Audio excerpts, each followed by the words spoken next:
Viva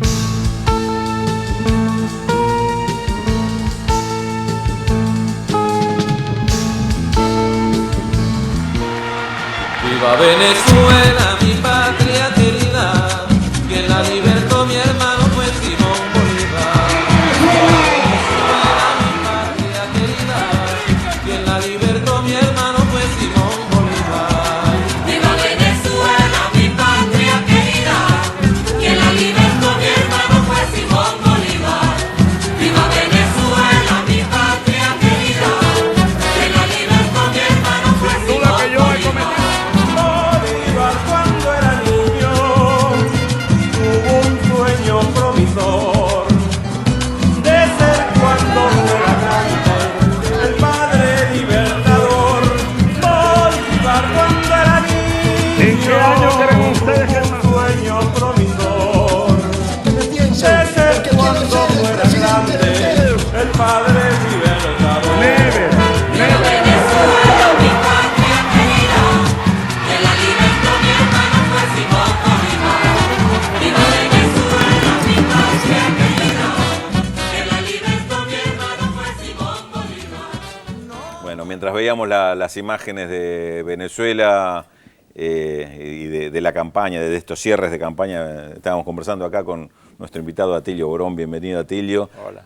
Profesor de Teoría Política de la Universidad de Buenos Aires, investigador del CONICET, autor de tantos libros que hay que preguntarle siempre cuál es el último para saber por dónde andamos, pero estos días estuvimos conversando bastante dentro del marco del sexto Encuentro Internacional de Economía y Derechos Humanos que se organizó en la Universidad de las Madres sobre el tema Venezuela, otros temas, sobre las implicancias y sobre los riesgos que presenta esta elección. Recién Pedro Brigger, al cerrar la conexión desde allá, decía el tema del riesgo también, que se estaba muy atento a la posibilidad de alguna denuncia de fraude. ¿Cómo ves, Atilio, este riesgo? ¿Es un riesgo cierto?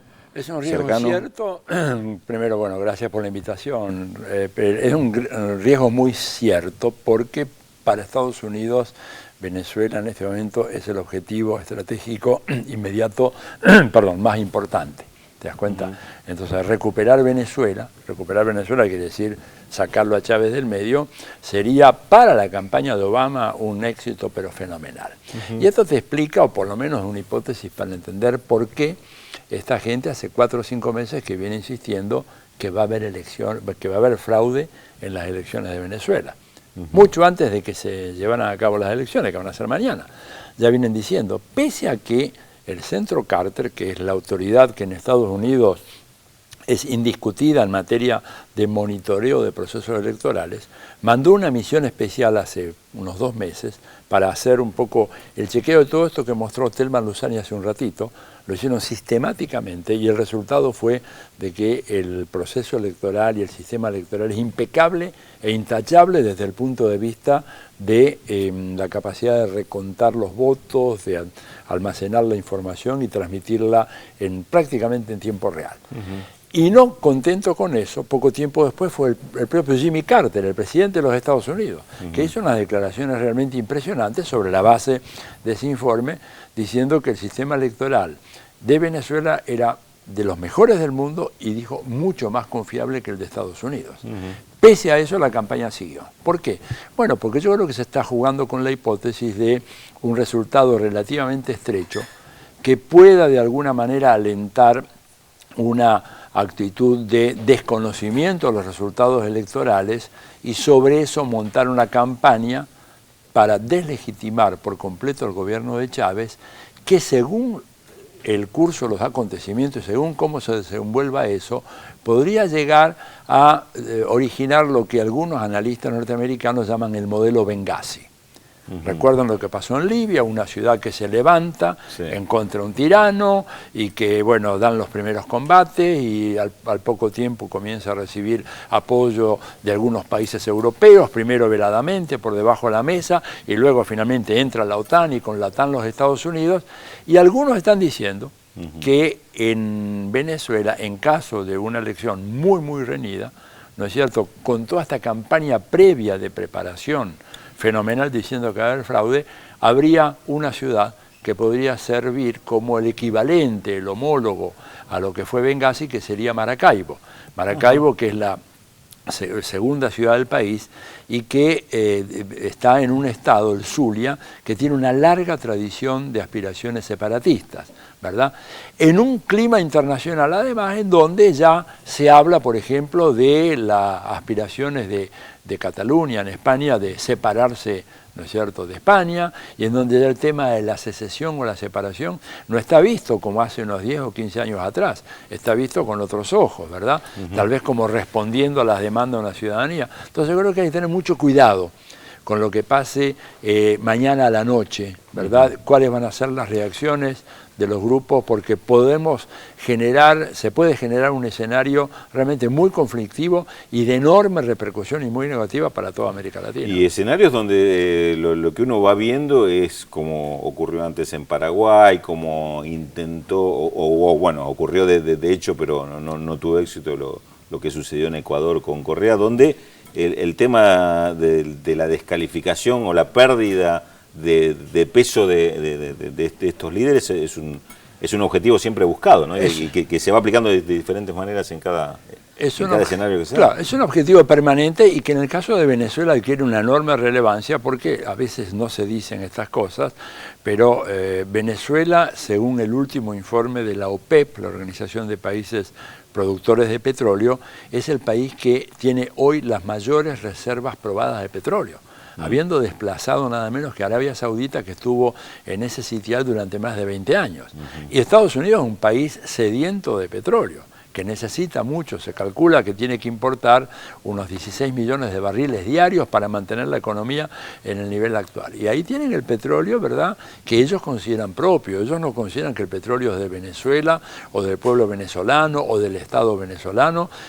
Incluso algunos dicen, bueno, nosotros lo descubrimos, nosotros lo explotamos, nosotros hicimos de Venezuela un gran país petrolero. ¿Por qué ahora vino Chávez y nos quitó lo que es nuestro? Esta es la tesis de la derecha norteamericana. Entonces hay que tener mucho cuidado porque esto se puede articular muy bien con, bueno, una protesta en contra del gobierno que ha crecido, lo hemos visto, lo decía Pedro, digamos, y el consultor, ¿verdad?, que se han acortado un poco las distancias. ¿Y cuán poco es el gran tema? Mi estimación es que para aventar los riesgos de un incidente de este tipo, Chávez tendría que ganar básicamente por 8 puntos de diferencia, ¿no es cierto?, lo cual no es seguro. Algunas encuestas se manejan con cifras que no son verosímiles, ¿verdad? Nunca creí en las encuestas que daban 20, 22 puntos de diferencia, porque estas reflejaban la situación de la elección del 2006, que no es la elección de hoy. Sí. Pero una victoria de 2 puntos apenas, 3 puntos apenas, que es lo que alguna gente dice, yo creo que es poco, creo que va a ser un poco más, pero eso alimentaría, digamos, esta respuesta, porque además hay que tener en cuenta que la candidatura de Capriles de alguna manera está muy fuertemente influenciada por las decisiones políticas del Departamento de Estado, porque la Agencia Estadounidense de Desarrollo Internacional ha venido financiando desde hace mucho tiempo a los grupos opositores en Venezuela y sobre todo al candidato Capriles, ¿verdad?, que es un poco el candidato de ellos. Entonces no es fácil pelear contra el candidato de Estados Unidos en Venezuela. Este fenómeno de Capriles y esta clonación del candidato, como decía recién Schemmel en la entrevista, ¿es una característica que estás viendo que es una nueva estrategia de la derecha en la región? Porque también vimos el caso de Santos, que ya no se presenta como un candidato de derecha, sino como alguien mucho más abierto. Yo diría que hasta, bueno, le falla porque políticamente las cosas no funcionan así, pero Piñera también en algún momento también intentó presentarse como un candidato hasta de centroizquierda, te diría. Es que ha habido eso que el presidente Correa llamó muy bien, el cambio de época, ¿verdad? Vos en los años 90, los candidatos ganaban las elecciones proclamando el consenso de Washington. Así ganó Menem, así ganó Cardoso en Brasil, Fujimori en Perú. Hoy en día, si vos salís diciendo eso, como candidato presidencial sos un seguro perdedor, lo cual quiere decir de que aún un candidato de derecha, porque hay que decirlo, Capriles no es un candidato ni siquiera de centro, es un candidato de una derecha dura. Es un hombre que fue un golpista, que en el año 2002 encabezó una turba de gente que quería entrar a la fuerza en la embajada de Cuba en Venezuela, en Caracas, para ajusticiar a algunas personas del chavismo que se habían refugiado ahí durante el golpe. O sea, está esto en YouTube, no es una acusación que yo lanzo acá irresponsablemente, ¿verdad? Lo hemos visto, lo han visto acá, los televidentes de Vigencia Internacional lo conocen a través de un informe. Entonces, que él quiera decirse que es de centro izquierda, lo que simplemente está haciendo es rendir tributo a que las políticas que siguió el presidente Chávez realmente han tenido un impacto muy importante en captar las necesidades, las aspiraciones de vastos sectores de la sociedad venezolana que estuvieron permanentemente olvidados, marginados y excluidos. Y él dice que va a ser lo mismo, pero cualquiera que mira más o menos con cierto detenimiento su programa, es un programa clásico de ajuste neoliberal y de privatizaciones y de volver atrás el reloj de la historia. Por eso yo no creo que eso lo pueda hacer, aún en el hipotético caso muy poco probable de que pueda ganar. ¿Y cómo se enfrenta, ya hablando no solo de Chávez y Venezuela, sino lo que está pasando en el conjunto de la región, cómo se enfrenta este desafío de la consolidación de estos procesos sin enfrentar este tema de los desgastes de las figuras presidenciales, de la derecha que se transforma o transfigura? Que va mutando, ¿no? Que va mutando. Una derecha mutante, una derecha que se refugia en los medios. Esto es un tema muy importante hoy, ¿verdad? Los partidos políticos de la derecha están en bancarrota en todos lados, pero la derecha de alguna manera se hace fuerte a través del control mediático, en Argentina, en Perú, en Brasil, donde veas, en México, ¿no es cierto? Y la manera como se lo puede enfrentar es a través de una educación popular. Yo creo que el tema de la concientización y el tema de la organización del sector popular es fundamental, ¿no es cierto? De lo contrario, es muy difícil que estos procesos puedan autosustentarse. Y la otra alternativa que habría que también fortalecer es el proceso de unificación a nivel sudamericano.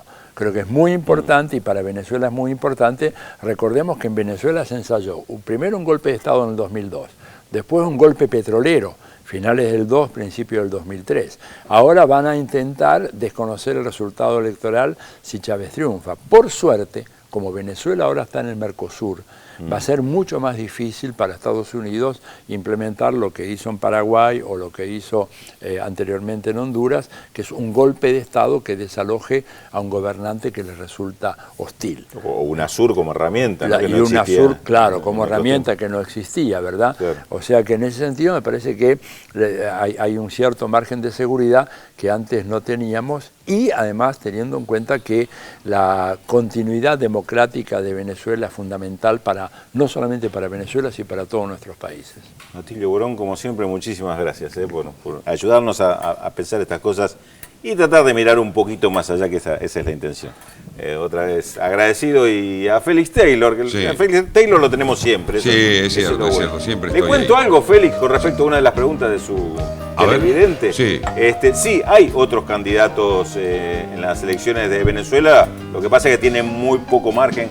Es uno de los informes que tenemos preparado también para el día de mañana sobre estas elecciones de Venezuela, donde contamos algunas cositas más. Exacto, y aprovechamos para recordarles que mañana 22:30, emisión especial de Visión 7 con todo lo que ocurre en Venezuela, todo lo que ha ocurrido y por supuesto los números que van a ser fundamentales para esa hora y que todos quieren saber cómo va a salir. Susana de Mendoza se comunica con nosotros, augura un gran triunfo para Chávez, es fantástico el programa, ojalá tuviéramos muchos programas como este. Muchas gracias. Miguel de Flores acierta la incógnita, dice gracias por el programa, lo disfruta desde que empezamos.